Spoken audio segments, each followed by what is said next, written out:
আসসালামু আলাইকুম প্রিয় এসএসসি 27 পরীক্ষার্থীরা। এসএসসি 27 পরীক্ষাকে টার্গেট করে আমরা টেস্ট এবং ফাইনাল পরীক্ষার জন্য ফাইনাল সাজেশন আপলোড করছি। অর্থাৎ এখন এই সাজেশনটা কমপ্লিট করবে, এই সাজেশন অনুযায়ী তুমি টেস্টেও 100% কোশ্চেন কমন পাবে, ফাইনালেও ইনশাআল্লাহ 100% কোশ্চেন কমন পাবে। অর্থাৎ এখন থেকে আমাদের আপলোডকৃত প্রত্যেকটা সাজেশন, প্রত্যেকটা গাইডলাইন ভিডিওর উপর তোমার নজর থাকবে।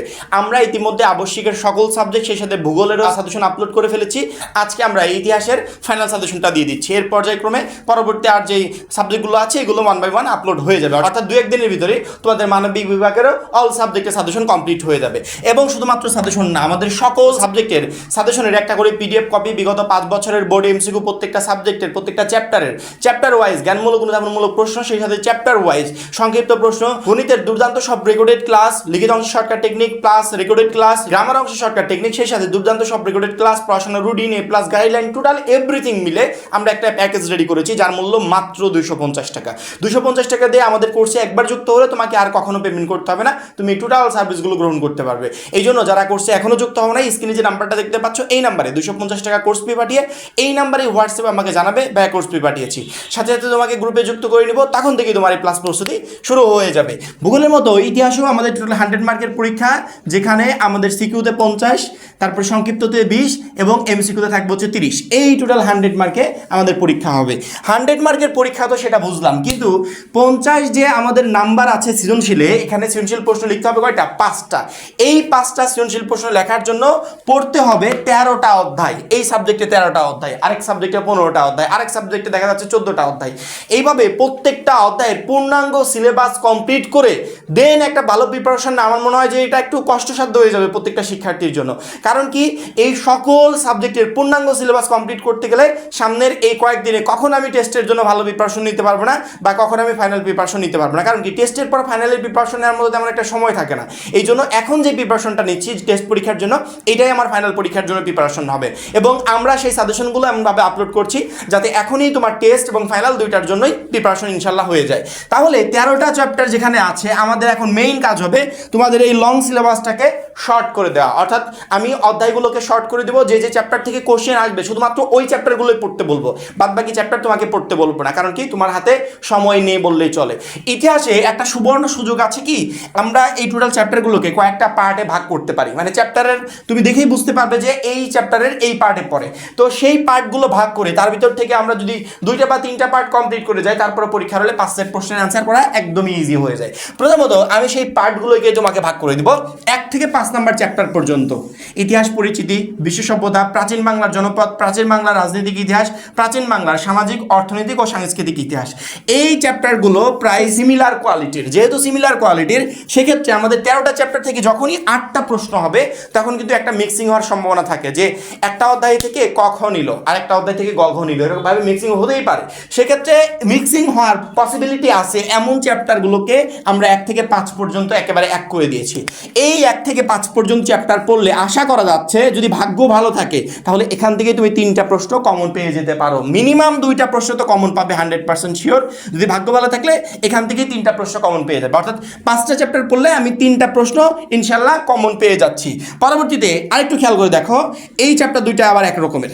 মধ্যযুগের বাংলার রাজনৈতিক ইতিহাস, তারপরে মধ্যযুগের বাংলার সামাজিক, অর্থনৈতিক ও সাংস্কৃতিক ইতিহাস, তারপরে ইংরেজ শাসনের সূচনা পর্ব, এটা আবার আলাদা পার্টে চলে গেছে। অর্থাৎ মধ্যযুগের বাংলার এই যে রাজনৈতিক, সামাজিক, অর্থনৈতিক, সাংস্কৃতিক ইতিহাস যদি আমি একই সাথে বলি, তাহলে এই 2টা চ্যাপ্টারকে আমি একই সাথে বলতে পারবো।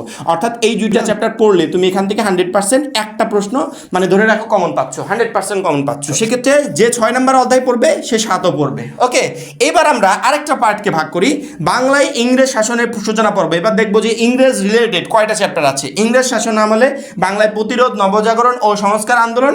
10 নম্বর ইংরেজ শাসন আমলে বাংলার স্বাধিকার আন্দোলন। পরে আবার ভাষা আন্দোলন চলে গেছে। অর্থাৎ 8, 9, 10 এই 3টা অধ্যায় সিমিলার কোয়ালিটির। এখান থেকে আমরা ধরতে পারি 2টা প্রশ্ন ইনশাল্লাহ পরীক্ষার হলে কমন আসবে।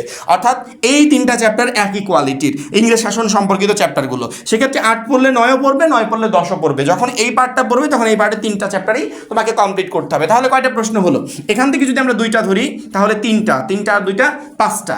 এবার আর একটা পার্টে আসি। এই যে 11, 12, 13 দেখতে পাচ্ছ, ভাষা আন্দোলন ও পরবর্তী রাজনৈতিক ঘটনা প্রবাহ, আবার ভাষা আন্দোলনের পরে সামরিক শাসন ও স্বাধিকার আন্দোলন, পরবর্তীতে বাংলাদেশের মুক্তিযুদ্ধ। এই দেখো সামরিক শাসন ও স্বাধিকার আন্দোলন কত সাল পর্যন্ত ছিল? 1969 সাল পর্যন্ত। তার পরবর্তীতে বাংলাদেশের মুক্তিযুদ্ধ সংগঠিত হয় এবং গণ আন্দোলন। অর্থাৎ এই 3টা চ্যাপ্টার পড়লে এখান থেকে তুমি 2টা প্রশ্ন পরীক্ষার হলে কমন পেয়ে যাচ্ছ। যদি আমি এই পার্টে 2টা প্রশ্ন ধরি তাহলে আমাদের প্রশ্নটা আসে 2টা 3টা, 3টা 2টা 5টা, 5টা আর 2টা 7টা প্রশ্ন হয়। কিন্তু পরীক্ষা আসবে কয়টা প্রশ্ন? 8টা প্রশ্ন। তাহলে আমরা ধরতে পারি ইনশাল্লাহ সবকিছু ঠিকঠাক থাকলে এই পার্ট থেকে 3টা প্রশ্ন পরীক্ষার হলে তোমরা কমন পাচ্ছ। তাহলে 3টা আর একটা 4টা, 4টা আর 2টা 6টা, 6টা আর 2টা 8টা। পরীক্ষায় লিখবে কয়টা? লিখবে অবশ্যই 5টা প্রশ্ন। সেক্ষেত্রে আমি পার্টগুলোকে ভাগ করে দিয়েছি, 1টা 2টা 3টা 4টা পার্ট হয়েছে। অর্থাৎ সিমিলার কোয়ালিটির চ্যাপ্টারগুলো যেগুলো মিক্সিং হতে পারে সেগুলোকে আলাদা করেছি, এর বাইরে মিক্সিং হবে না, সেগুলোকে আলাদা করেছি পার্ট বাই পার্ট। এখন তোমার জন্য সাজেশনটা একদমই রেডি। তুমি এখন সহজেই বুঝতে পারবে যে তোমাকে আসলে কোন কোন পার্টটা কমপ্লিট করে দেন পরীক্ষার হলে যেতে হবে। যদি কোনো শিক্ষার্থী মনে করো যে পরীক্ষার হলে আমি 6টা প্রশ্ন কমন পেতে চাই, তার ভিতর বেছে বুঝে যেই 5টা ভালো লাগে সেই 5টার অ্যান্সার আমি করব, সেক্ষেত্রে যে কোনো 3টা চ্যাপ্টারকে স্কিপ করে বাদবাকি চ্যাপ্টারগুলো পড়ে গেলে পরীক্ষার হলে ইজিলি তোমার 6টা প্রশ্ন কমন থাকবে। তুমি যদি মনে করো যে 1 নাম্বার থেকে 10 নাম্বার অধ্যায় পর্যন্ত পড়ে যাবো আর ওই 3টা পড়বো না, কোনো প্রবলেম নাই। 1 থেকে 10 নাম্বার অধ্যায় পর্যন্ত পড়ে গেলে এখান থেকেই তোমার ইজিলি পরীক্ষার হলে 6টা প্রশ্ন কমন চলে আসছে। তুমি যেই 5টা ভালো লাগে সেই 5টার অ্যান্সার করতে পারবে। তুমি যদি মনে করো ভাই সাজেশনটাকে আরেকটু শর্ট করে দেন, তাহলে তোমার জন্য আমি করে দিচ্ছি 1, 2, 3, 4, 5 যোগ 6, 7 বাদ দিলাম, আমি 8, 9, 10 নিলাম।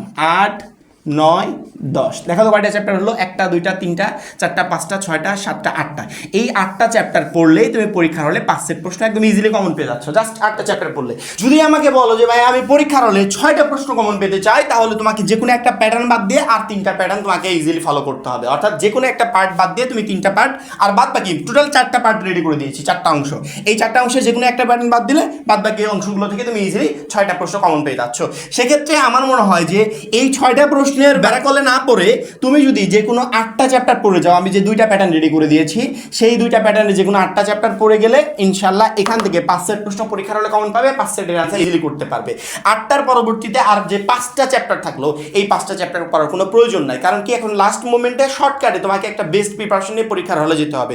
সকল সাবজেক্টের এভাবে পূর্ণাঙ্গ সিলেবাস কমপ্লিট করতে গেলে পরীক্ষার আগে তুমি কখনো তোমার সিলেবাস শেষ করতে পারবে না, আর সিলেবাস যদি না শেষ করতে পারো পরীক্ষার হলে তো অ্যান্সারও করতে পারবে না। এই জন্য আমার মনে হয় তোমাদের এই প্যাটার্নটা ফলো করা উচিত। তাহলে আমরা টোটাল 13টা চ্যাপ্টারকে 8টা চ্যাপ্টারে শর্ট করে দিলাম, যাতে এই শর্ট অংশ থেকেই তুমি ইজিলি 5 সেট প্রশ্নের অ্যান্সার করতে পারো। এবার আসি এই চ্যাপ্টারগুলো কিসের জন্য পড়বে? এই চ্যাপ্টারগুলো পড়বে শুধুমাত্র গ এবং ঘ নাম্বার প্রশ্নের জন্য, জাস্ট গ এবং ঘ। গ ঘ যাতে উদ্দীপকের সাথে মিল করে পাঠ্য বইয়ের আলোকে সুন্দর করে লিখতে পারো, এই জন্য এই চ্যাপ্টার রিলেটেড ইনফরমেশনগুলো মাথায় নিয়ে যেতে হবে। আর কখের জন্য এই মোটি স্ক্রিনে দেখতে পাচ্ছ, কখের জন্য আমরা পিডিএফ রেডি করেছি, অন্যান্য সাবজেক্টের পাশাপাশি ইতিহাসেরও পিডিএফ আছে আমাদের। প্রত্যেকটা চ্যাপ্টারের চ্যাপ্টার ওয়াইজ জ্ঞানমূলক অনুধাবনমূলক প্রশ্ন উত্তর, এগুলো পড়লে এখান থেকে ক এবং খ পরীক্ষার হলে কমন পেয়ে যাবে। আর গ ঘর জন্য যে চ্যাপ্টারগুলো বললাম এই চ্যাপ্টারের প্যাটার্নটা ফলো করবে। সেক্ষেত্রে 50-এ 50 কমন পেতে আমার মনে হয় না যে তোমাকে কেউ আটকাতে পারবে। ইনশাল্লাহ তুমি 50-এ 50 পরীক্ষার হলে একদম ইজিলি কনফার্ম করতে পারবে। পরবর্তীতে সংক্ষিপ্ত প্রশ্ন, একটু স্ক্রিনে দিকে খেয়াল করে দেখো। সংক্ষিপ্ত প্রশ্নের জন্য আমাদের চ্যাপ্টার ওয়াইজ পিডিএফ রেডি করা আছে। এই পিডিএফটা কেউ যদি ফলো করে আমার মনে হয় পরীক্ষার হলে তার সংক্ষিপ্ত প্রশ্ন নিয়ে টেনশন করতে হবে না। অর্থাৎ আমাদের পিডিএফ থেকে তুমি সংক্ষিপ্ত প্রশ্ন এবং সিকিউর ক খ দুইটাই কমন পেয়ে যাচ্ছ। আর গ ঘর জন্য আমাদের শর্ট সাজেশনটা ফলো করবে। তাহলে এই 70 মার্ক আমরা তোমাকে কনফার্ম করে দিচ্ছি, এটা নিয়ে টেনশন করতে হবে না। আর এমসিকিউর জন্য আমি আপাতত তোমাদেরকে কোনো তাবিজ দিব না, কারণ কি এমসিকিউ তাবিজ ফলো করে যারা পরীক্ষার হলে যাচ্ছে তারাই প্রতি বছর ফেল করছে। এসএসসি পর্যায়ে প্রতি বছর যে 4 লাখ 5 লাখ 6 লাখ করে শিক্ষার্থী ফেল হয়, এই ফেল কারা করে জানো? এই শিক্ষার্থীরাই করে। মানে এমসিকিউর কি কোনো শর্টকাট হয় যে আমি 300 এমসিকিউ পড়ে গেলে পরীক্ষার হলে কমন পেয়ে গেলাম 30টা? এরকম আদৌ হয়? জীবনেও হয় না। তাহলে তুমি সেই পদ্ধতিটা কেন ফলো করছো? এসএসসি পর্যায়ে একমাত্র পর্যায়ে যেখানে মূল বই পড়লে টোটাল সবকিছু কমন পাওয়া যাচ্ছে, তাহলে আমি মূল বইটা রেখে অন্যান্য কিছু কেন পড়বো? তোমার কাজ হবে প্রত্যেকটা চ্যাপ্টার সুন্দর করে রিডিং করবে, ইম্পর্টেন্ট লাইনগুলোকে আন্ডারলাইন করবে। ওই আন্ডারলাইন করা লাইনগুলো তুমি যে নোটটা রেডি করে নিলে এই লাইনগুলো বারবার করে রিভিশন দিবে, 10 বার 15 বার 20 বার রিভিশন দেওয়ার পর বিগত 5 বছরের বোর্ড এমসিকিউগুলো সুন্দর করে সলভ করবে। অর্থাৎ টেক্সট বুক প্লাস বিগত 5 বছরের বোর্ড এমসিকিউ, এই দুইটা থেকে কেউ প্রিপারেশন নিয়ে পরীক্ষার হলে যেতে পারলে তার 30টার ভিতর 30টা এমসিকিউ কমন থাকবে। এবং এই কথা আমি শুধুমাত্র ইতিহাসের জন্য বলছি না, আমি প্রত্যেকটা সাবজেক্টের জন্য বলছি। তোমাদের এমসিকিউর জন্য টার্গেট হবে একটাই, সেটা হচ্ছে মূল বই। মূল বইটা আমি কমপ্লিট করবো, এমসিকিউ পরীক্ষার হলে সবগুলো আমি কমন পাবো। মূল বইটা কমপ্লিট করবে, বিগত 5 বছরের বোর্ড এমসিকিউ সলভ করবে। বিগত 5 বছরের বোর্ড এমসিকিউর জন্য তোমাকে টেস্ট পেপার কিনতে হবে না, আমাদের পিডিএফ কোর্সে 250 টাকার পিডিএফ কোর্সে সব দেওয়া আছে। ওইখান থেকে 5 বছরের বোর্ড এমসিকিউ তুমি উত্তর সহ যে পিডিএফটা আছে ওটা সংগ্রহ করবে, দেন ওই এমসিকিউগুলো সলভ করবে। কিন্তু সলভ করার আগে তোমাকে একটা কাজ করতে হবে, সেটা হচ্ছে মূল বই থেকে সুন্দর করে প্রত্যেকটা চ্যাপ্টার আন্ডারলাইন করতে হবে। আন্ডারলাইন করার পর কয়েকবার করে রিভিশন দিতে হবে, দেন তুমি ওইগুলো গিয়ে প্র্যাকটিস করবে। তাহলে পরীক্ষার হলে ইনশাল্লাহ তুমি 30টার ভিতর 30টা এমসিকিউ পরীক্ষার হলে কমন পাবে। এছাড়া আদার্স কোনো উপায় নাই যে উপায়ে তুমি এমসিকিউ প্রিপারেশন নিতে পারবে। মানে কেউ যদি উপায় বলেও দেয়, ওটা তো শুধুমাত্র তোমার ক্ষতির জন্য বলবে, কারণ কি পরীক্ষার হলে গিয়ে ওইখান থেকে তুমি কোনো বেনিফিট পাবে না। তুমি যদি বেনিফিট পেতে চাও তাহলে তোমার টেক্সট বুকের দিকে তাকাও, ওইটা পড়লে ওইটা কমপ্লিট করলে তোমার সব কিছু পরীক্ষার হলে কমন থাকবে। এমসিকিউর জন্য যেভাবে গাইডলাইন দিলাম সেভাবে পড়ার চেষ্টা করবে। সংক্ষিপ্ত প্রশ্নের জন্য আমাদের পিডিএফটা সংগ্রহ করে সেই পিডিএফ থেকে প্রিপারেশন নিবে। আর সিকিউর জন্য কখর যে পিডিএফটা আমরা দিচ্ছি সেই পিডিএফটা সংগ্রহ করবে, সেখান থেকে প্রিপারেশন নিবে। আর গঘর জন্য আমরা যে শর্ট সাজেশন রেডি করে দিলাম সেই শর্ট সাজেশনটা ফলো করবে। ইনশাআল্লাহ ইতিহাসে তুমি একটা A+ প্রিপারেশন নিয়ে পরীক্ষার হলে যেতে পারবে এবং মাস্ট বি A+টা কনফার্ম করতে পারবে। এই হচ্ছে আমাদের টোটাল ইতিহাসের সাজেশন। যারা এখনো আমাদের এসএসসি 27 টার্গেট প্লাস কোর্সে যুক্ত হন নাই, খুবই দ্রুত যুক্ত হয়ে যাবে, কারণ কি আমাদের ওই একটা কোর্সে তোমাকে প্রত্যেকটা সাবজেক্টে A+ প্রিপারেশন নিতে প্রচন্ড পরিমাণে হেল্প করবে। সবাই ভালো থাকবে, সুস্থ থাকবে, আল্লাহ হাফেজ।